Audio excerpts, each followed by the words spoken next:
ಹರೇ ಶ್ರೀನಿವಾಸ. ಹರಿ ಓಂ. ಎಲ್ಲರಿಗೂ ಸರಸ್ವತಿ ಶ್ರೀವಾರಿ ಚಾನಲ್ಗೆ ಸ್ವಾಗತ. ನೋಡಿ ಸ್ನೇಹಿತರೆ, ಇವತ್ತು ನಾನು ನಮ್ಮ ಬೀಗರು ಮನೆ ತಕ್ಕೋಗಿದ್ವಿ, ನಮ್ಮ ಮಗಳು ಮೊಮ್ಮಕ್ಕಳು ನೋಡ್ಕೊಬರೋಣ ಅಂತ. ಅವ್ರ ಮನೆ ಮುಂದೆ ತುಂಬಾ ಖುಷಿ ಆಯ್ತು ನೋಡ್ಬಿಟ್ಟು. ಒಂದು ಕೈ ತೋಟ ಮಾಡ್ಕೊಂಡಿದ್ದಾರೆ. ಆ ತೋಟದಲ್ಲಿ ತರ ತರ ಹೂವುಗಳು, ದಾಸಿವಾಳ, ಮಲ್ಲಿಗೆಯಿಂದನೂ ಅವ್ರು ಹಾಕಿದ್ದಾರೆ. ಮತ್ತೆ ಮನೆ ಮುಂದೆ ಒಂದು ಗಾರ್ಡನ್ ಇಸ್ಕೊಳಕ್ಕೂ ಪಾರ್ಕಿಂಗ್ ಮಾಡ್ಕೊಂಡು, ಎಲ್ಲಾ ತರ ಇಂಥ ಜಾತಿ ಹೂವು ಇಲ್ಲ ಅನ್ನಂಗಿಲ್ಲ, ಪ್ರತಿಯೊಂದು ಹೂವಿನಿಂದನೂ ಹಿಡಿದು ಅದೊಂದು ಅಡಿಕೆ ಗಿಡ, ತೆಂಗಿನ ಗಿಡ ಎಲ್ಲ ಹಾಕೊಂಡಿದ್ದಾರೆ. ಮತ್ತೆ ಹಣ್ಣಿನ ಗಿಡ ಎಲ್ಲ ಹಾಕಿದ್ದಾರೆ. ಅದನ್ನ ಇನ್ನೊಂದಿನ ನಾನು ಸಪ್ರೇಟ್ ಆಗಿ ವಿಡಿಯೋ ಮಾಡ್ತೀನಿ ಸ್ನೇಹಿತರೆ. ಇವತ್ತು ಯಾವ್ಯಾವ ಬಣ್ಣದ ಒಂದು ದಾಸಿವಾಳ ಹಾಕೊಂಡಿದ್ದಾರೆ ಅಂತ ಒಂದು ವಿಡಿಯೋ ನೋಡೋಣ. ನೋಡಿ ಸ್ನೇಹಿತರೆ, ನಾವು ಬೆಳೆದಿರೋ ಹೂವನ್ನ ದೇವ್ರ ಗಿಡದಿಂದ ಎಷ್ಟು ಫಲ ಸಿಗುತ್ತೆ. ಮತ್ತು ಒಂದು ವಾಸ್ತು ಗಿಡ, ಸರ್ವಸಿದ್ಧಿ ಅಂತ ಗಿಡ ಒಂದು ಹಾಕಿದ್ದಾರೆ. ಅದು ಅಡಿಕೆ ಸಮೇತನೂ ಬೆಳ್ಕೊಂಡು ಅಷ್ಟು ಉದ್ದಕ್ಕಾಗಿದೆ. ನೋಡಕ್ಕೆ ತುಂಬಾ ಖುಷಿ ಆಯ್ತು ಸ್ನೇಹಿತರೆ. ನಾನೊಂದು ವಿಡಿಯೋ ಮಾಡ್ಬೇಕು ಅಂದ್ಬಿಟ್ಟು ಈ ವಿಡಿಯೋ ಮಾಡಿದ್ದೀನಿ. ಏನೇನು ಹೂವಿನ ಗಿಡ ಇದೆ ಅಂತ ನಾವು ನೋಡೋಣ ಸ್ನೇಹಿತರೆ. ಹಾಕೊಂಡಿದ್ದಾರೆ, ನೋಡಕ್ಕೆ ಒಂದು ಆನಂದ ಆಗುತ್ತೆ ನೋಡಿ. ಇದು ಬಂದು ದಾಸಿವಾಳ ಹೂವು, ರೆಡ್ ಕಲರ್ ಎಷ್ಟು ಚೆನ್ನಾಗಿದೆ. ಆನಂತರ ಇದು ನೋಡಿ ವೈಟ್ ದಾಸಿವಾಳ. ಇಲ್ಲೊಂದೆರಡು ಮೆಣಸಿನ್ಕಾಯಿ ಗಿಡ ಹಾಕೊಂಡಿದ್ದಾರೆ. ಇದನ್ನ ನೋಡಿ ಕಣಗ್ಲುವ ಎಷ್ಟು ಚೆನ್ನಾಗಿ ಬಿಟ್ಟಿದೆ, ತುಂಬ ಚೆನ್ನಾಗಿದೆ. ಇಲ್ಲೊಂದು ಶೋ ಗಿಡ ಹಾಕ್ಕೊಂಡಿದ್ದಾರೆ.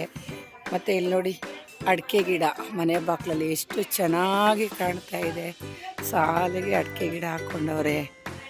ಮತ್ತು ಇಲ್ಲಿ ನೋಡಿ ಕಾಫಿ ಗಿಡ, ಕಾಫಿ ಕಾಯಿಗಳು ಬಿಟ್ಟಿದ್ದಾವೆ ನೋಡಿ, ಎಷ್ಟು ಚೆನ್ನಾಗಿ ಕಾಯೆಲ್ಲ ಹಣ್ಣಾಗಿದೆ. ತುಂಬ ಖುಷಿಯಾಗುತ್ತೆ ಮನೆ ಬಾಗಿಲಲ್ಲಿ ಈ ಥರ ಒಂದು ಗಿಡಗಳಿದ್ರೆ ನೋಡಿ. ಕಾಫಿ ಬೀಜಗಳು ಈಗೆಲ್ಲ ಬಿಡ್ತಾ ಇದ್ದಾವೆ ಹಣ್ಣಾಗಿ. ಇದು ನೋಡಿ ಇಲ್ಲಿ ಮೆಣಸಿನ ಗಿಡ, ತಿರ್ಗಾ ಇಲ್ಲ ಶೋ ಗಿಡ. ಇದು ಅವರೆಕಾಯಿ ಗಿಡನೂ ಒಂದು ಹಬ್ಸಿದ್ದಾರೆ. ಇದು ವಾಸ್ತು ಗಿಡ, ಸರ್ವಸಿದ್ಧಿ ಅಂತ ವಾಸ್ತು ಗಿಡ. ಮತ್ತು ಇಲ್ಲೊಂದು ಅಡಿಕೆ ಗಿಡ ಹಾಕಿ ನೋಡಿ, ಇಲ್ಲಿ ಇಷ್ಟಗ್ಲ ಜಾಗ ಬಿಟ್ಕೊಂಡವ್ರೆ. ಇಲ್ಲಿ ತುಳಸಿ ಕಟ್ಟೆ ಎಷ್ಟು ಚೆನ್ನಾಗಿದೆ. ಇಲ್ಲಿ ನೋಳೆ ರಸ, ತುಳಸಿ ಗಿಡ, ಕನಕಾಂಬ್ರ ಎಲ್ಲ ಒಂದು ಕಡೆಯಿಂದ ಹಾಕ್ಕೊಂಡು ಸಾಲಿಗೆ ಹೂವಿನ ಗಿಡ, ಗುಲಾಬಿ ಗಿಡ, ಇಲ್ಲೊಂದು ಕಾಫಿ ಬೀಜದ ಗಿಡ ಹಾಕ್ಕೊಂಡವ್ರೆ. ಮತ್ತು ಇಲ್ಲಿ ಏನು ಉಳಿಕೆ ಜಾಗ ಇದೆ ನೋಡಿ, ಇಲ್ಲೆಲ್ಲ ಥರ ಸೊಪ್ಪುಗಳನ್ನ ಚೆಲ್ಲಿದ್ದಾರೆ. ನೋಡೋಕ್ಕೆ ಒಂದು ಆನಂದವಾಗಿದೆ. ಮತ್ತು ಇಲ್ಲೊಂದು ಶೋ ಗಿಡ, ಇದು ನೋಡಿ ಯಾವುದೋ ಪುಟಾಣಿಗೆ ಪಾಟಲ್ಲಿ ಇಷ್ಟು ಚೆನ್ನಾಗಿ ಒಂದು ಹೂವಿನ ಗಿಡ ಹಾಕಿದ್ದಾರೆ, ಶೋ ಗಿಡ. ಇಲ್ಲಿಂದ ಬಂದರೆ ಇದೇನೋ ಒಂದು ದೇವರು ಗಿಡ ಅಂತ ಹೇಳಿ ತುಂಬ ಜನ ಹಾಕಿದ್ದಾರೆ. ನಾಗರೆಡೆ ಥರ ಬರುತ್ತಂತೆ. ಇದು ಬಂದು ಮರ್ಗ, ತುಂಬ ಘಮ ಅನ್ನುತ್ತೆ. ಇದು ತುಂಬ ಶ್ರೇಷ್ಠವಾದದ್ದು ಲಕ್ಷ್ಮೀ ಪೂಜೆಗೆಲ್ಲ. ಇದು ನೋಡಿ ಸೊಪ್ಪು ಚೆಲ್ಲಿದರೆ ಈಗ ಚೆನ್ನಾಗಿ ಬಿಡ್ತಾ ಇದೆ ಸೊಪ್ಪು. ಇದು ಇಲ್ಲಿ ಒಂದು ಬೋರ್ ಹಾಕ್ಸ್ಕೊಂಡು ಇಲ್ಲಿಂದ ಪೈಪ್ಗಳು ಕಲೆಕ್ಷನ್ ಕೊಟ್ಟು, ಇದು ನೋಡಿ ಪುದೀನ ಸೊಪ್ಪು ಮನೆ ಮುಂದೆ ಎಷ್ಟು ಚೆನ್ನಾಗಿ ಪುದೀನ ಸೊಪ್ಪು. ಇಲ್ಲೊಂದು ಮಡಿ ನೋಡಿ, ಅಲ್ಲೊಂದು ಮಡಿ ಅರಗ್ನಲ್ಲಿ ನೋಡಿ ಎಷ್ಟು ಚೆನ್ನಾಗಿ ಗುಲಾಬಿ, ಕನಕಾಂಬ್ರ, ಒಂದು ಚೆಂಡು ಹೂವಿಂದ ಹಿಡ್ಕೊಂಡು ಇಲ್ಲಿ ಹಾಕಿದ್ದಾರೆ. ಇಲ್ಲೂ ಅಡಿಕೆ ಗಿಡ, ಒಂದು ಮೆಣಸಿನ ಗಿಡ, ಒಂದು ಚೆಂಡು ಹೂವು ಗಿಡ. ಇಲ್ಲೊಂಥರ ಸೊಪ್ಪು ಚೆಲ್ಲಿದ್ದಾರೆ, ಇನ್ನೂ ಹುಟ್ಟಿಲ್ಲ, ಈಗ ಹುಡ್ತಾ ಇದೆ. ಇದು ನೋಡಿ ತುಂಬ ಚೆನ್ನಾಗಿದೆ, ಖುಷಿಯಾಗುತ್ತೆ ಈ ಹೂವು ನೋಡೋಕ್ಕೆ. ಮೈ ತುಂಬ ಮಗ್ಬಿಟ್ಟಿದೆ, ಥರ ತುಂಬ. ಒಂದೇ ಒಂದು ಗಿಡ ಎಷ್ಟು ಹೂವನ್ನ ಬಿಡುತ್ತೆ ಅಂದರೆ, ಮನೇಲಿರೋ ಫೋಟೋಗೆ, ಬಾಗಿಲಿಗೆ, ತುಳಸಿ ಕಟ್ಟೆಗೆ ಎಲ್ಲ ಇಟ್ಟರೂ ಇನ್ನೂ ಮಿಗುತ್ತೆ. ಒಂದೊಂದು ಗಿಡ ಮನೆ ಬಾಗಿಲಲ್ಲಿ ಹಾಕ್ಕೊಂಡ್ರು ಸಾಕು, ಅಷ್ಟು ಚೆನ್ನಾಗಿರುತ್ತೆ ಈ ಗಿಡ. ಇದು ನಂಗೆ ತುಂಬ ಖುಷಿ ಆಯಿತು ಸ್ನೇಹಿತರೆ. ಮತ್ತು ಇದು ನೋಡಿ ನಿಂಬೆಹಣ್ಣು.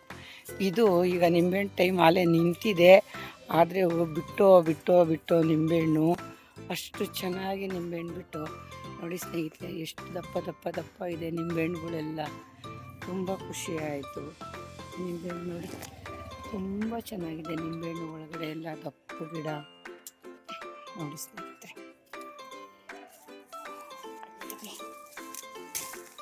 ನಿಂಬೆಹಣ್ಣು ತುಂಬಾ ಚೆನ್ನಾಗಿದೆ. ನಿಂಬೆಹಣ್ಣು ಎಷ್ಟು ಚೆನ್ನಾಗಿದೆ ನಿಂಬೆಹಣ್ಣು ಗಿಡ. ಮತ್ತು ಇದ್ಯಾವುದೋ ಒಂದು ಮಲ್ಲಿಗೆ ಅಂಟು ಥರ ಹಾಕಿದ್ದಾರೆ, ತುಂಬ ಮೇಲಕ್ಕೆ ಬಂದಿದೆ, ಇನ್ನೂ ಹೂವು ಬಿಟ್ಟಿಲ್ಲ. ಇಲ್ಲಿಂದೇ ನೋಡಿ ಕನಕಾಂಬ್ರ, ಸಂದಿಲು ಸಹ ಅವರು ಒಂದು ವೇಸ್ಟ್ ಮಾಡಿಲ್ಲ ಜಾಗನ. ಇದು ಒಂಥರ red with pink colour combination flower ತುಂಬ ಚೆನ್ನಾಗಿದೆ. ನೋಡೋಕ್ಕೆ ಒಂದು ಖುಷಿ ಆಗುತ್ತೆ ಈ ಹೂವುಗಳನ್ನೆಲ್ಲ. ಆನಂತರ ಇಲ್ಲಿ ನೋಡಿ ಕಾಕ್ಟ ಗಿಡ ಹೋಗ್ಬಿಟ್ಟಿದೆ. ಇದು ಒಂಥರ ದಾಸಿವಾಳ. ಈ ದಾಸಿವಾಳ ಹೂವನ್ನು ನೋಡಿಬಿಟ್ರಂತೂ ತುಂಬ ಖುಷಿಯಾಗುತ್ತೆ. ಇದು ಹಳ್ಳಿಗದೆಲ್ಲ ಕಿತ್ತುಬಿಟ್ಟಿದ್ದಾರೆ, ಅದು ತುಂಬ ಚೆನ್ನಾಗಿದೆ. ಇಲ್ಲಿ ನೋಡಿ ಒಂದೆರಡು ಬಾಳೆ ಗಿಡ ಹಾಕ್ಕೊಂಡಿದ್ದಾರೆ. ಈ ಕಡೆಗೆ ಒಂದು ಗೇಟು, ಆ ಬಾಗಿಲಿಂದ ಹಿಡಿದು ಈ ಬಾಗಿಲವರೆಗೂ ನೋಡಿ ಇಷ್ಟು ಥರದ ಒಂದು ಹೂವನ್ನು ಒಂದು ಗಿಡನ ಹಾಕ್ಕೊಂಡವ್ರೆ. ಅರಗಿನಲ್ಲೆಲ್ಲ ಹೂವಿನ ಗಿಡ, ಇಲ್ಲೆಲ್ಲ ಪೂರ್ತಿ ಕಾರು. ಇಲ್ಲಿ ಬಂದರೆ ಬ್ರಹ್ಮಕಮಲದ ಒಂದು ಹೂವಿನ ಗಿಡ ಇದೆ, ತುಂಬ ಚೆನ್ನಾಗಿದೆ ಬ್ರಹ್ಮಕಮಲದ ಹೂವು. ಈ ವಿಡಿಯೋ ಇಷ್ಟ ಆದರೆ ಸಬ್ಸ್ಕ್ರೈಬ್ ಆಗಿ, ಲೈಕ್ ಮಾಡಿ, ಶೇರ್ ಮಾಡಿ. ಇನ್ನು ಹಣ್ಣಿಂದ ಒಂದು ವಿಡಿಯೋ ಮಾಡ್ತೀನಿ ಸ್ನೇಹಿತರೆ. ಎಲ್ಲರಿಗೂ ಒಳ್ಳೇದಾಗ್ಲಿ.